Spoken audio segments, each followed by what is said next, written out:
renowned that the larger a bowl you owned, the higher you were in status. So the calabash bowl was shaped to mimic a gourd, and the gourds were used prior to wooden bowls to hold things. And so they would take these gourds and they would cut them off and hollow them and dry them, and then that became pottery to use, or things to eat out of, or to store things in. So once wood became a more acceptable source, then they began making these wonderful bowls that they called calabash bowls. Now, calabash bowl doesn't have just one shape. It's always going to have a larger diameter than the opening. That much it's going to have. But it could have, as this bowl does, little or no return at the top, because if you would cut a gourd off kind of low, this is what you would get. Or it could have a lot of return, like this one does. And a calabash bowl shaped like this would be made to have a lid on it. So they made this top part of it straight. But classically, there's almost always a hint of a return, unlike this one, at the top of a bowl. And that's the shape they call calabash. Now, the other thing about calabash bowls, if I keep talking too fast, I'm going to have to turn. I got to slow down a little bit. The other thing about calabash bowls is they were made from woods. The famous ones were made from woods you can't find anymore, not even in Hawaii. Remember, this is strictly a Hawaiian thing. And so, in fact, it's referred to as a Hawaiian calabash. But the calabash bowls were made from a wood called koa. And if you go far enough back, there's a wood referred to in this wonderful book I have here on calabash bowls called ka'u. And I can only find one reference to that particular wood in this book, so it must have become extinct a long, long time ago. Calabash bowls in Hawaii were always end grain bowls like this one, never side grain bowls, simply because they were hollowed from the log. So in order to get the largest bowl that they could get, they cut end grain bowls. Now, I don't want to let these things get lost. Where are you? Can you hold on to them just until we, because we'll probably pass this around too. Okay, thanks. Which, does calabash mean gourd in Hawaii? I have no idea. I didn't. I'm sure if I look in this book far enough, it's going to be in here, but I didn't. And I'm going to pass this book around, but it's delicate. It's an old book, so you take it easy with it. And the most of the things you're going to want to see, if you look at it, are in the first few pages. And it will tell you that a bowl like this one that has touches of sapwood all around it were the most exquisite of the calabash bowls. And if you can find one today like that, and I'm sure you won't, they're probably all accounted for, they are the most valuable. So there was even a collector's part of calabash bowls. And this wood is either this ka'u or koa. Now, there are other more modern woods, not modern, but more available woods they make them out of, including the monkey pod and a few other things, but none have the characteristic of the koa. In anticipation of tonight, I wasn't sure what a calabash was either, so I went on the internet. And if you look it up on Wikipedia, there are two plants that have the same name, calabash. One is a tree that produces some sort of a A-shaped fruit. And the other one is a vine that, if you and I saw it, looks very much like a bottle gourd. That grows around here. And it's the bottle gourd that generates this. That shape. The appearance. Butch was talking about. You look through here, you'll see different gourds and things that show where it came from. Yeah. But they don't make bowls out. They make bowls out of gourds. Right. But I don't think they use that tree species to make these bowls. They don't use this koa anymore for these, because koa is now almost extinct, and it's lumbered only under government management from trees that are fallen by people that are licensed to cut it. So it's really protected. Now, you can go to Hawaii and you can buy small pieces of koa, but you won't find any color big enough. Yeah, almost all of it is turned sideways, like with plywood, and it's used in guitars and Oh, it's veneered, you mean? ukuleles. You mean it's veneered, it's spun off? Yeah, yeah. I rotary- mean, you can get rotary- a full topped ukulele in koa, not plywood, but full cut. But that's about as big as you're going to find. Yeah, that's Oh, Kern's got a bunch. these big trees. I mean, they show bowls in here that are 18 inches. Yeah, and Have have a it 18 seen inch like that. piece of, koa tree would be amazing. And it must be, I've never seen it, it must be a tremendously dense wood that they're able to carve this out. Now, they began using lathes for this sometime in the early to mid 1800s, whenever, Hawaii got lathes. And so that's the origin of a calabash bowl. And I'll start this around, and you can peek at it. You saw it, didn't you? So, you could do a lot of shapes, a lot of things in the calabash shape. I love bowls that you can put your hand around the bottom, and this is why I like them, because they feel good when you hold them. And we'll pass this around too. We'll start that one over here. How's that, Rick? Incidentally, the paint on that is milk paint.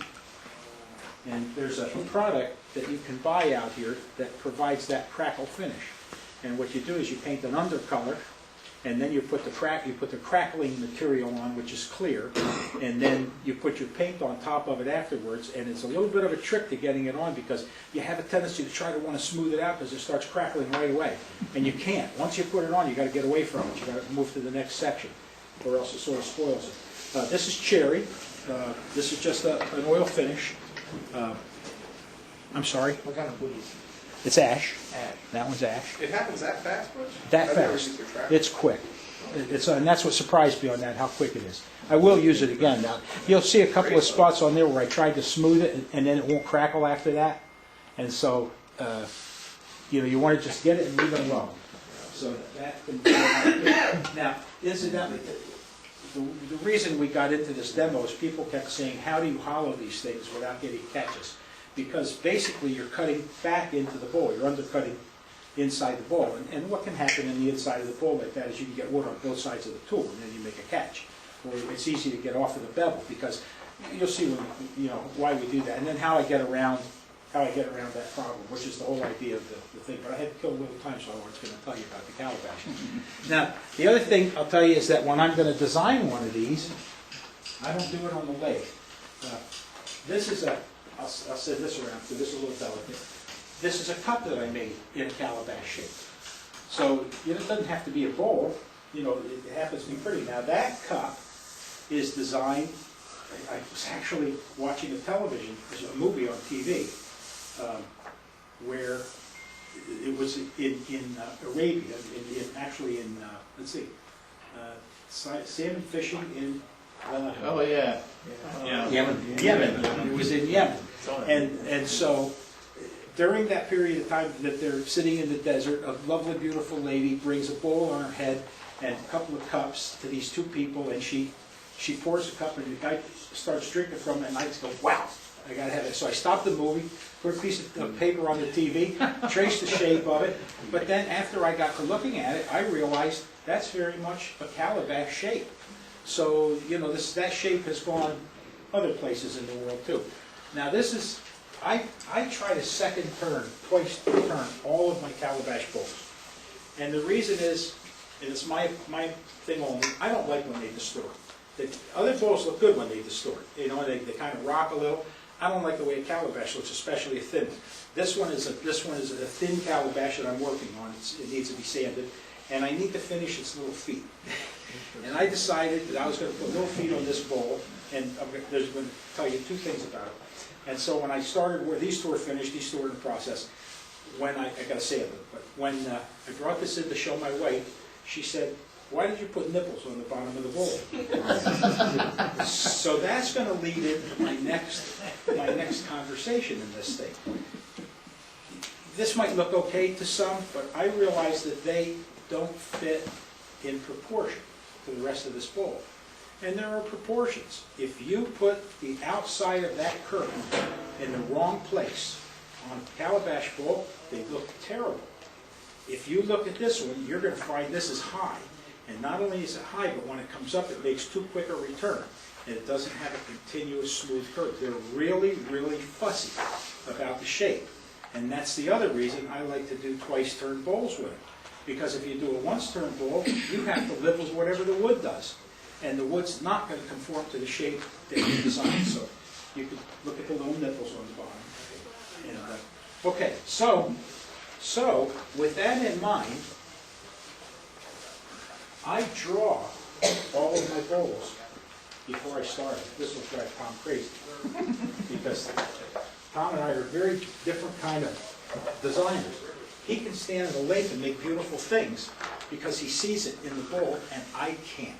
Every time I just turn on the lathe and throw a piece of wood on it, the bowl doesn't have the proportions where I want the proportions to be. So I need to do my artwork on a piece of paper where I have an eraser to help me out. And I have drawing tools. And then I make a template for the turn. This is the drawing I made for that ash bowl that you're sending around. And this is the template that I made for it. And if that ash bowl is somewhere, Len, let me have it 1 second. I don't want to touch it. I think that's a touch paper something. Yeah, I'm used to doing a lot of drawing from my days when I was a draftsman in the steel mill. I used to open and close the windows. But you try to turn your rough turned bowl as close as you can to the shape that you designed, and then this helps you achieve the shape. As I said, that would make him nuts. But if you think about it, your artwork is here. And there's a skill to making this match this. It's not easy. You got to give it a try one time. We had a President's Challenge that used that. You put this together with it, and then you'll see what we do. Len, here's the things. Sorry. So I do that with every bowl. Here's that little cup.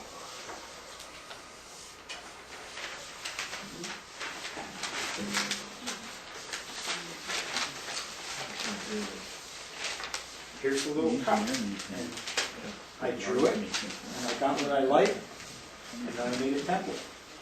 And the cup is very much shaped to that template. And so that sort of just helps me get the shape that I like and make sure that I'm obeying all the rules. I don't need to pass these around. I have them for everything. But I want to get back to the little feet. When I did the drawing for the little feet,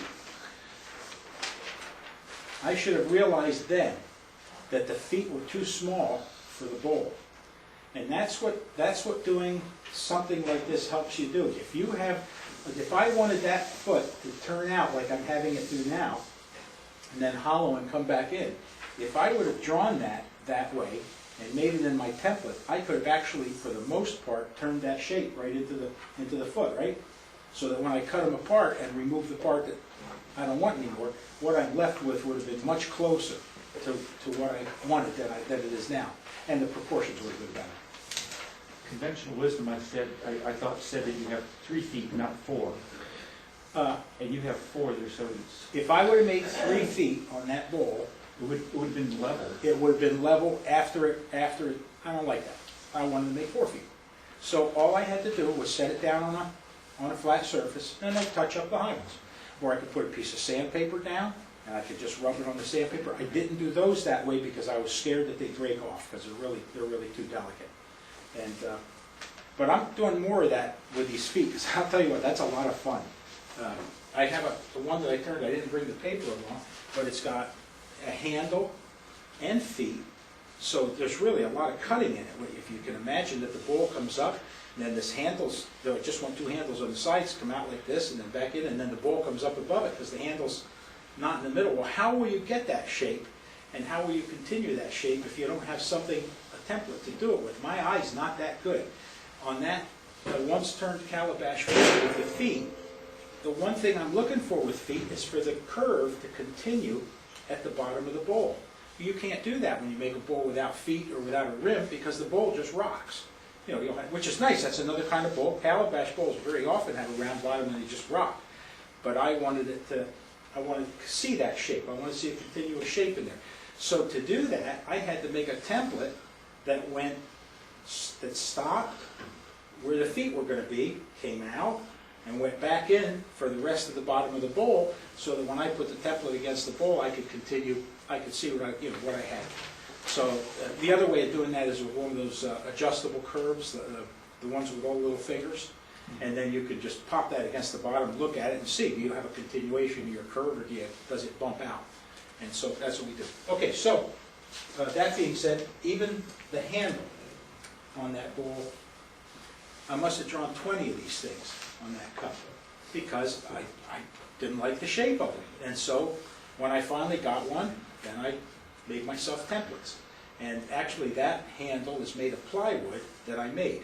I cut very thin maple, and I 1/16 of an inch thick. I glued it up into a piece, and I cut it out. And that way I don't have to worry about that moving, the handle moving. And since the grain is up and down on that bowl, no, it's up and down on that bowl. That's not going to move either. So, okay, so here we go. Why'd you make your own plywood? Well, I'm just curious. because I wanted it to be all maple. The bowl is prepared, the cup. You want it to move the same as the... I didn't want it to move. The bowl's not going to move. The grain's up Did and you down. know that you were going to paint it? Yeah. Oh no, I knew from the beginning I wanted it to look like clay. That was the whole purpose of that bowl. I was going to look like clay. I figured out what I was going to do for a finish and everything before I started. His drawings painted. Well, no, this one was easy because I saw it on TV, and it was clay on TV, so I just wanted to do the same thing. So, okay, so anyway, so today I shaped out a calabash bowl, and it is this drawing with this template. And so to talk to you a little bit about the process of doing that, I had a blank when I started that was 17 inches, and I think it was about 6.5 inches high. And I wanted to, so I took and I drew a little calabash bowl, and it represented this curve. Then I said, you know what, before you get too carried away on this, because I've done this too many times, you better rough turn that blank into something, because somehow or another the blank always demands the size that it's going to be. And so when I started turning it, first thing I found was a crack in the bottom, which was going to be in my tenon, and I didn't want that there. That was in sapwood. That's just going to continue right through to the bowl. The second thing I found was that the sapwood there was an inch of sapwood on either side of this bowl, and I didn't really want that much sapwood. You know, I like the contrast, but not that much. This wood has enough going on inside of it if you take a look at it. It'll darken before you know it, so. Well, somewhat it will. And it was yellowish. It wasn't a nice color. So anyway, I turned that blank until I got it to a size that I wanted it to be. Then I had to go back and I had to draw it. Now, since the bowl was both shorter and narrower, then I had to change the curve somewhat to now, if I would have just gone on the thing and done that without something to follow, I personally wouldn't have been able to make that thing right. And so that's my fit right now, and it shows me that I made this a little bit big, the bowl a little bit bigger than the template was made for, but my curve is there, and that's really what I'm looking for, because that's going to move anyway. So again, I don't need to send that around. You guys can see that. Okay, so now. Turning the outside. Wouldn't you want to make that, I'm sorry, wouldn't you want to make that bigger than your template? No, because the template's my rough turn. That's the rough term? Yeah, I think of my template as the rough turn. Okay. And then when I'm going to do when I go do the final turn, the shape is there, and I usually don't have trouble following the shape to get it. Yeah, I template only my rough turns. I don't template the. I'd have to go back and make another template. I'm not going to do that. I haven't found it to be necessary. Okay, so this particular piece of walnut has got a lot going on inside of it. I think it's actually going to be a little bit punky, but it's going to be interesting. So I cored this. I shaped the outside because this stuff is a mess, and I cored it so that I didn't have to make too much of a mess here. And so really, what our conversation is about, and this started with Harry, who wanted to know how I turn the inside of these into these deeper cuts. Do I use scrapers or do I use gouges? And I don't like scrapers. In fact, I have a little story about a scraper having to do with our Christmas present. I had a wonderful little bowl mat, a natural edge bowl mat out of Osage orange that I had turned some time ago. It was very dry, and I said, what a perfect little gift that's going to be. So I put it on the lathe, and I turned the outside of it. It's gorgeous. I sanded it. I had it all pretty, and then I turned the inside of it. Now, I've got a new lathe. This was the kind of lathe I used to have. And I could bring everything to the end very easily, and this is how I'm used to working. And I can do that with the new lathe, too, but I only have one banjo. And you've got to take the banjo off, and you've got to take the tailstock off, then you've got to bring the banjo over here. And I know it doesn't sound like much, but when you're in a hurry, a little bitty bowl, I'll just turn it over the ways. Well, I'm not used to turning over the ways. And so, the hollowing. So I hollowed it, and then I started sanding it, and I saw, darn, there was a little ridge right here. Just one more cut. I Take said, care of that. I can take care of that little thing. I don't want to start with a gouge, even though I should have, because that's what I can do. That's what I'm good with. Let me just scrape that. Because I have a little bowl scraper, and I'll put it in there. And so I turned it on its side real nice. Wham! And I chunked out the a piece. And I said, okay, it's thick enough. I could still fix this. I get back in with my gouges again, and I turn the bottom out nice. And I said, now you got to be careful, because you had to take more of that bottom out to keep the curve smooth. I think better watch when we. So anybody with a brain takes the thing out of the chuck and measures the bottom to the bottom of. I had a dovetail-shaped foot on it that I was going to leave. And so I looked at that and I said, I got it all good. I said, this looks great, but that dovetail gouge is that dovetail bottom, the foot, is just too large for this size bowl. I'm just going to take a 1/16 of it off. When I took the bowl off the lathe, there's a hole in the bottom of it, just the tiniest little hole. So that's my story on shaped scrapers. Welcome to the club. Yeah, everybody. Now, having said that end grain bowl that's over there, if you wanted to turn that whole bowl with a scraper, it's probably the fastest way to turn end grain. And it just peels out like little ribbons. It's really beautiful to watch. Okay, so anyway, so now to do this, I start off with the same grind that everybody else uses, and this is really a story about the grinds that I use on these tools. So here's my, and I'll shoot that around, and you can get it quick because we're going to start turning, so we won't be too long with it. Here's my conventional grind that I use for my okay, first day with my new fingers. This was supposed to be the easy take off. Okay, there's my, shoot that around, that's my, I'll criticize it and do it, you do a little different. Because I'm about to start the inside of a bowl, you're going to notice I have the heel cut away on that.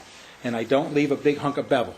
And the way I do that is I just take a little piece of plywood that's 1/2 inch or 5/8 of hardwood, and I put it in. I made my own cup for the end of the tool instead of using the one, but it's shaped like a V. And I put a plywood in there, and after I'm done with my sharpening, I put that little piece of plywood in, and I put my jig against that. It changes the angle of the jig enough that I can go over it real quick, and it takes off, and it leaves that bottom like that. It removes that bevel. And it gives me a secondary bevel that's not going to get in my way. And I use... Oh, you're talking about in your sharpening jig? Yep. Oh, Yeah, the sharpening jig that I have, the I was on it. one-way, I got it. the one-way... That store-bought plywood?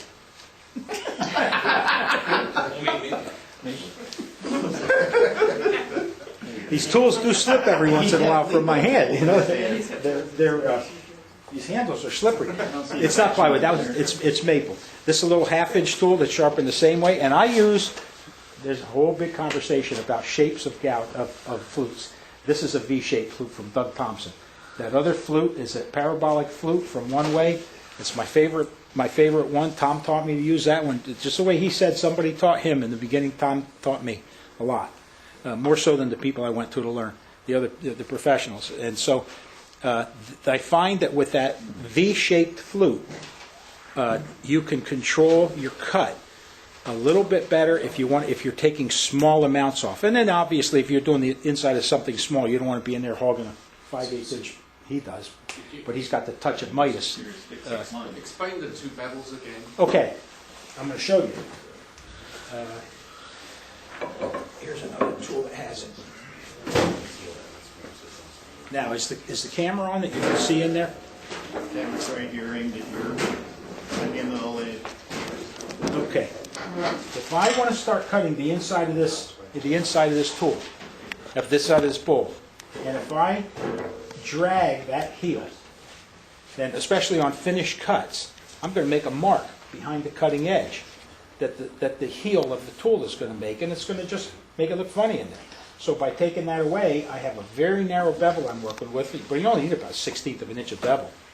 And yet, I don't have anything behind it to drag on the wood and mess up the finish on the inside of the bowl. So you undercut the bevel. I make a secondary bevel. This is my primary bevel that's cut to the angle that I want to use, and I'm not even going to tell you what that is for two reasons. One, I don't know. I know what it is about, and second of all, it doesn't matter. It's everybody does theirs different. Somebody might look at that and say, geez, I cut mine steeper than that or more aggressive than that. I do know that the more it's this way, the more aggressive the cut gets. And you don't want too aggressive a cut when you're working in here. So which of the two bevels are you rubbing?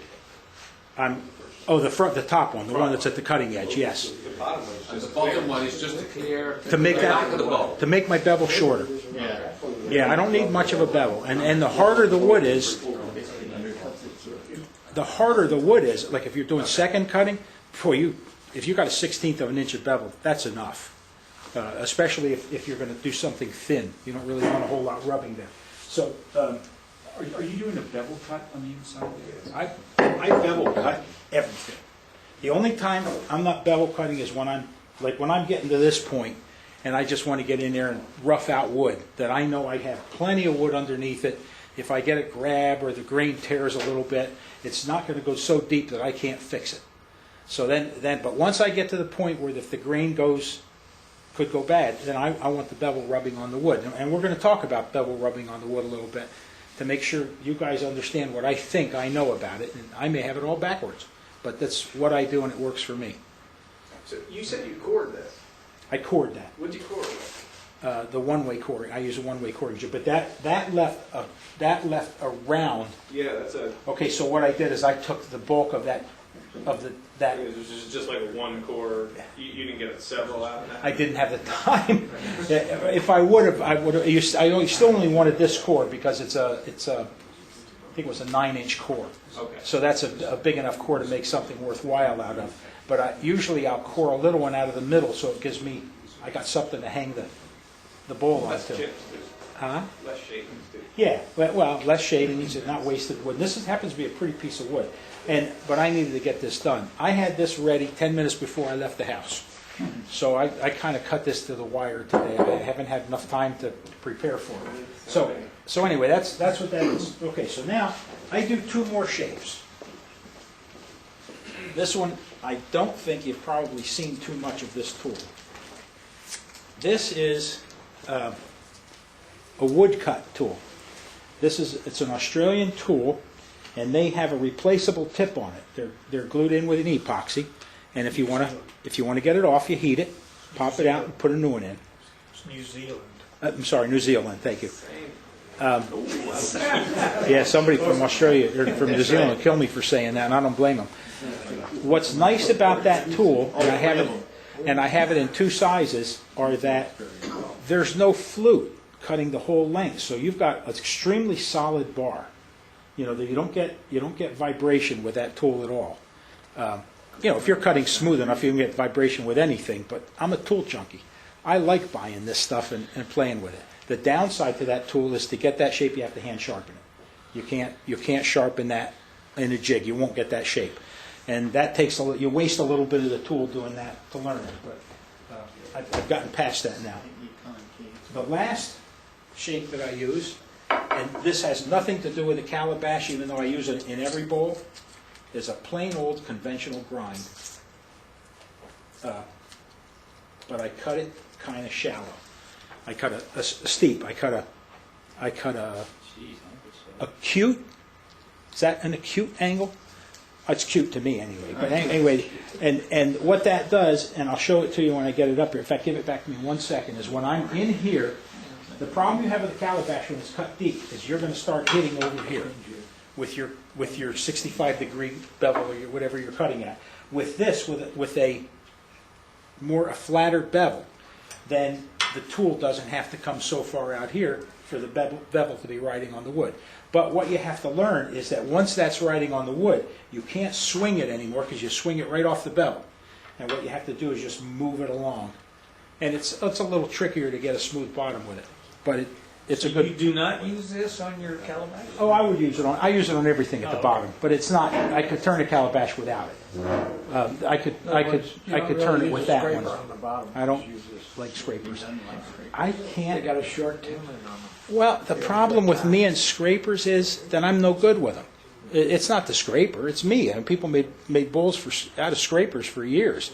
How many years we didn't have? You go back far enough that these gouges, as they're showing now, are a product of the '70s, aren't they, Tommy? Yeah.